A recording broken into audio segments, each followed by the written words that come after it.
স্ত্রীর নামে থাকা ৫১২ কোটি টাকা খেলাপি ঋণের তথ্য গোপন করে ভোটের মাঠ দাপিয়ে বেড়াচ্ছেন বিএনপির প্রভাবশালী প্রার্থী গোলাম মোহাম্মদ সিরাজ। বগুড়া ৫ আসনে প্রতিদ্বন্দ্বিতা করা ওই প্রার্থীর প্রতিষ্ঠানে বিদ্যুৎ বিল ও বকেয়া ৪২ কোটি টাকা। কেন্দ্রীয় ব্যাংক সহ একাধিক সূত্র থেকে এসব তথ্য সংগ্রহ করেছে ৭১।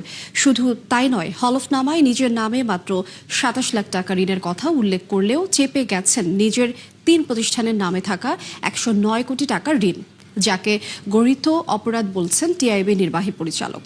আরও জানাচ্ছেন আব্দুল জাহের আনাস। ভোটের মাঠে শেষ সময়ের গণসংযোগে ব্যস্ত বগুড়া ৫ আসনের প্রার্থী গোলাম মোহাম্মদ সিরাজ। একাধিকবার সংসদে প্রতিনিধিত্ব করার অভিজ্ঞতা নিয়ে এবারও কাজ করতে চান এলাকার উন্নয়নে। এজন্য দিচ্ছেন একের পর এক প্রতিশ্রুতি। তবে আশ্চর্যের বিষয় হলো, হলফনামায় তিনি গোপন করেছেন ঋণ সংক্রান্ত তথ্য, যার বেশ কয়েকটি আইনের চোখে অপরাধ।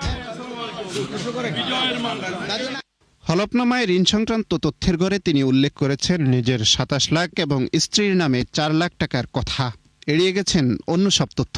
কিন্তু কেন্দ্রীয় ব্যাংকের পর্যালোচনা বলছে, গোলাম মোহাম্মদ সিরাজ বিভিন্ন ব্যাংকে খেলাপি হওয়ায় উচ্চ আদালত থেকে নিয়েছেন স্থগিতাদেশ।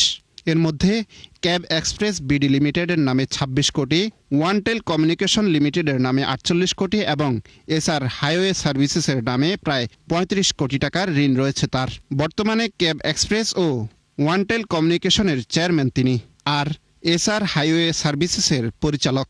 কেউ যদি তথ্য সজ্ঞানে গোপন করে প্রার্থিতা পেয়ে থাকেন ঋণ খেলাপি হওয়া সত্ত্বেও, এবং সেটা যদি গোপন করে তিনি হলফনামা দিয়ে, হলফনামা অর্থাৎ লিগালি কিন্তু তিনি এটা অব্লিগেশন নিয়ে বলছেন যে তিনি ঋণ খেলাপি নন, এটা যদি করে থাকেন তাহলে তার আইন অনুযায়ী এটা যদি প্রমাণিত হয় তো যিনি প্রার্থী তার প্রার্থিতা বাতিল হবে। শুধু তাই নয়, তার স্ত্রীর খেলাপি ঋণ ও বিদ্যুৎ বিল বকেয়ার তথ্য গোপন করেছেন এই প্রার্থী।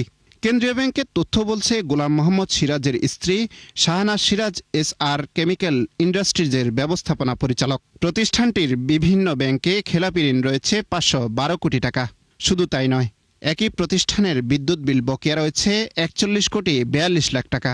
যিনি প্রার্থী তার স্ত্রী বা স্বামী, যে ক্ষেত্রে যেটা প্রযোজ্য, এবং পরিবারের সদস্য যারা পোষ্য আর কি নির্ভরশীল, তাদের সকল তথ্য দিতে হবে। সেই তথ্য যদি কোনো প্রকার তথ্য যদি গোপন থাকে, সেটা স্ত্রীর হোক বা স্বামীর হোক, স্পাউস বলতে যা বোঝায়, বা সন্তানের হোক, গোপন থাকলে সেটা অপরাধ হবে এবং একই অপরাধে কিন্তু এই সেম অপরাধে কিন্তু প্রার্থিতা পাবে। খেলাপি ও বিল বকেয়ার তথ্য নির্বাচন কমিশনকে জানালেও কোনো ব্যবস্থা গ্রহণ করা হয়নি বলে ৭১কে জানায় একাধিক সূত্র।